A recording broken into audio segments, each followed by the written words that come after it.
La victoire est attribuée à l'Acmé de Léo Delibes avec Nathalie Dessay, José Vandamme, Grégory Cundé, les chœurs et l'Orchestre national du Capitole de Toulouse, dirigé par Michel Plasson. Voilà, et c'est Nathalie Dessay, bien sûr.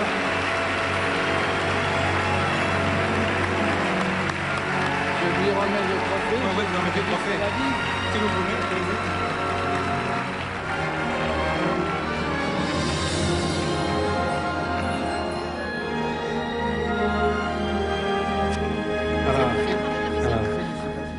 Approchez-vous, il m'a bien dit, je peux lui faire les bises quand même oui, avant mais Henri il peut et je suis très heureuse. Voilà. Vous êtes une habituée, Nathalie. Je m'étais dit, Minkowski va rafler tout, et ben non. Voilà, donc je suis vraiment très heureuse pour ça. Mais j'adore aussi Orphée, Marc. Ciao. Voilà, mais c'est vrai que dans Orphée, Nathalie Dessay se retrouvait avec Marc Minkowski. Ah oui, vous voulez parler des victoires de la musique? Alors, parlons-en. J'ai eu 3 victoires de la musique comme artiste lyrique de l'année. Donc, ce dont j'étais très contente. Mais en fait, celle qui me tient peut-être le plus à cœur, c'est celle que j'ai obtenue, pas toute seule d'ailleurs, bien que je l'ai pris pour moi aussi. C'est celle que j'ai obtenue pour l'Acmé. Parce que je crois qu'en fait, ce qui me tient le plus à cœur, c'est le travail d'équipe. Et même si j'ai beaucoup investi dans ce rôle et beaucoup donné de moi-même, c'est aussi la très belle rencontre avec Michel Plasson et l'Orchestre du Capitole qui fait que cette victoire a un parfum particulier.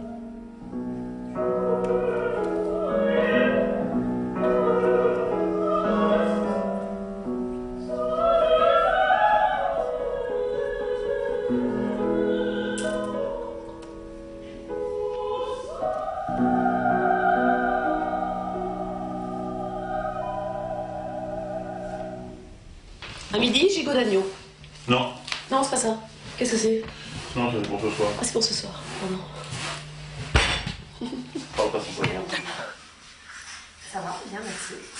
Non. Début septembre. Début septembre, sauf que je pars à Vienne pour la somnambule le 15. Le problème, c'est que c'est la rentrée. C'est la rentrée, la grande rentrée de mon fils, il a 6 ans en 2020. Donc c'est sa rentrée au CP. Alors, je ne vois pas comment partir à ce moment-là. Qu'est-ce qui va se passer là-bas? Regardez là. Ah, mais ça, c'est possible. Bon. Bon, d'accord. D'accord. Nathalie, tu peux récupérer Tom qui est en train de monter les braises. Qu'est-ce que tu fais? Oui, qu'est-ce que tu fais, lapin? Tu veux mettre ton Europe? Ça vient. Tu vas aller chercher Virgile à la gare? Oui. Allez, on va chercher Virgile? Hein? On met la cagoule? Non, il n'y a pas besoin. Non, j'ai pas besoin de mettre la cagoule. Ah ouais, c'est pas noir. Non, c'est pas noir. Allez, papou. Viens là. On met ça.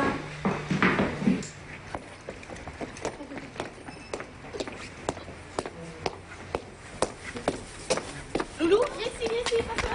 Viens là, mon loulou. Viens, mon Victor, viens. Tu rentres d'abord, Tom. Tom, tu rentres, mon chat? J'ai envie d'aller chanter pour la radio.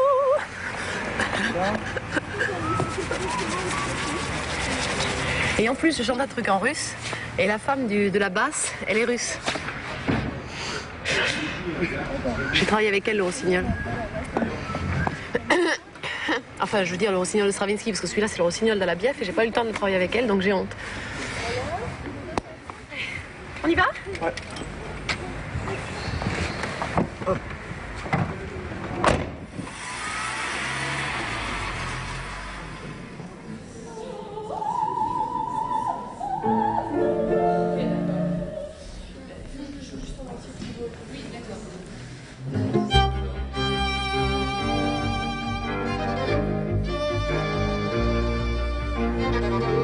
Radio Suisse romande, espace 2.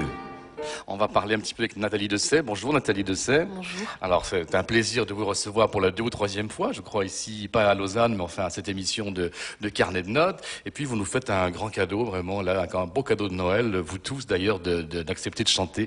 Je sais que pour les artistes, on n'aime pas trop le faire le matin. C'est dur, c'est très très dur, c'est très très dur. Oui. Mais bon, écoutez, on vous remercie beaucoup, beaucoup. Alors Nathalie Dessay, ce qu'ils font qu'on vous présente, je ne sais pas, les mélomanes commencent à vous connaître dans le monde entier. On vous connaît par la scène, on vous connaît par les enregistrements qu'on peut entendre à la radio, qu'on peut se procurer aussi. On peut vous entendre aussi en direct, souvent. Et les 2 derniers enregistrements que vous venez de signer, enfin qui sont parus en tout cas, c'est l'Acmé de Delibes, qui est absolument magnifique. Pour moi, c'est un des plus beaux enregistrements d'opéra où vous êtes une fois de plus éclatante, merveilleuse. Et heureusement, avec des artistes comme vous, on va peut-être reconsidérer un peu cette œuvre qu'on a tendance à négliger un peu. On dit oui, l'heure des clochettes, c'est bien joli. Et quand on écoute tout l'opéra, c'est une œuvre magnifique. Oui, c'est une très belle musique, mais très difficile à défendre parce que c'est tellement, tellement délicat que si on n'y apporte pas tout le soin nécessaire, ça devient vite cucul la praline. Ça pourrait l'être. Voilà. Alors, l'autre enregistrement qui vient de sortir, Nathalie Dessay, c'est l'Orphée aux Enfers d'Offenbach avec Marc Minkowski. Alors ça, c'est pas cucul la praline, c'est très très drôle. Oui, ça c'est drôle, vraiment. Ça c'est drôle. Ouais. Et donc Marc a décapé tout ça aussi.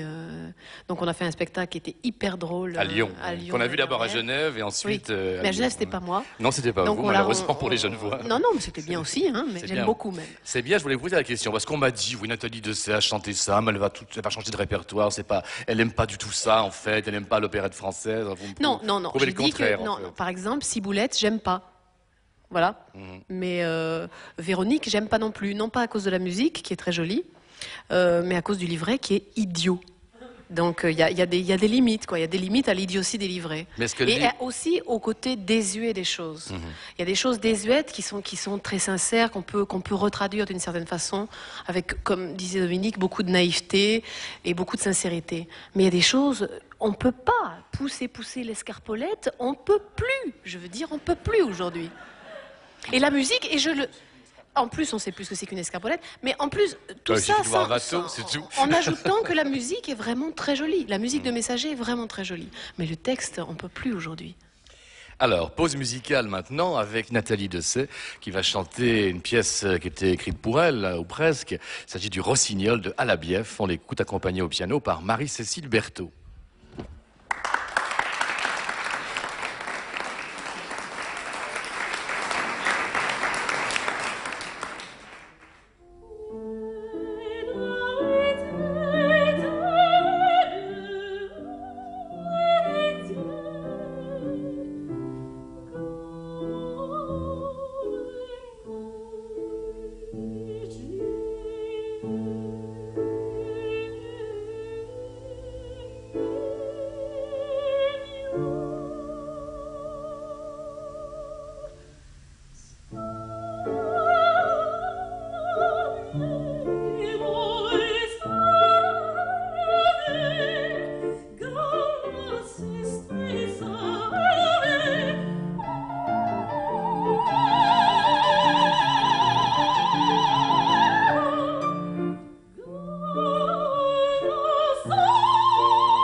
Je suis devenue chanteuse par hasard, ça c'est sûr, puisque je voulais faire du théâtre. Et par le biais du théâtre, en fait, j'ai commencé à chanter. On jouait une pièce qui s'appelait Le Sicilien ou l'Amour peintre de Molière. Et dedans, j'avais un petit rôle, tellement petit d'ailleurs qu'il n'était même pas écrit dans la pièce. Et je devais chanter un petit air. Voilà, ça c'est Neymar. Je devais donc chanter un petit air dans cette pièce. Et j'ai commencé à prendre des cours de chant pour que ce soit bien, pour que ce soit propre, disons. Et c'est là que tout le monde m'a dit, tu devrais faire du chant. Sous-entendu, arrêter de faire du théâtre. Je l'ai mal pris sur le moment. Mais j'ai commencé à faire du chant, vraiment. Bah, disons que moi, quand je me suis aperçue que j'étais douée pour le chant, j'ai voulu tout de suite aller plus loin, travailler, voir jusqu'où je pouvais aller, en fait. Au départ, j'étais contente parce que je savais que je pouvais en vivre, puisque je suis d'abord rentrée dans les chœurs. Et après, quand j'ai su que je pouvais faire soliste, j'étais encore plus heureuse. Parce que c'était vraiment ça, ma vocation, c'était quand même d'être sur le devant de la scène. C'était pas vraiment le vrai démarrage avec le concours Mozart, parce que j'avais démarré avant. En fait, c'est avec le concours des voix nouvelles que j'ai trouvé un agent qui m'a donc trouvé du travail pour l'année suivante. Et donc en 93, je suis entrée dans la troupe de l'Opéra de Vienne. Ça a été aussi une étape marquante, je dirais. Parce que pour tous les autres théâtres du monde, ça veut dire quelque chose quand on chante à Vienne. Donc après, c'était le vrai départ de la carrière internationale, disons. Parce qu'une fois qu'on a chanté à Vienne, logiquement, on va chanter à la Scala, à Covent Garden, à Berlin, Buenos Aires, Londres.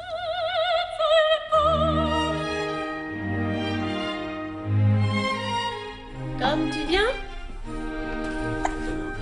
Tu viens, Chichon? Tu viens montrer, chérie?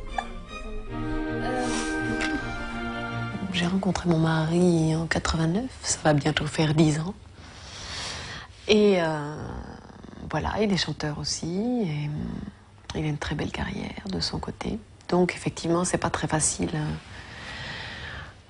de gérer une vie familiale et une vie professionnelle en même temps, mais je dirais comme tous les gens qui travaillent, à la différence près que nous, on fait tous les deux un métier qu'on adore. Donc je pense que c'est mieux. Nous.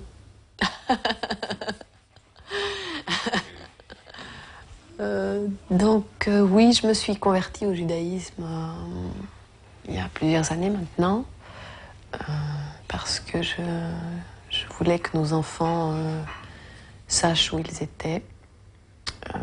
C'était important pour mon mari qu'il soit élevé dans la culture juive et dans cette religion. Et puis j'ai trouvé une communauté qui m'a accueillie à bras ouverts. Donc ça, c'était vraiment très important pour moi. Et aussi, bien sûr, une belle famille qui m'a aussi chaleureusement accueillie et qui fait partie de moi maintenant, au même titre que ma propre famille. Tout est clair dans ma tête, dans la tête des enfants aussi. Et voilà. Et je trouve que c'est beau d'aller vers les autres.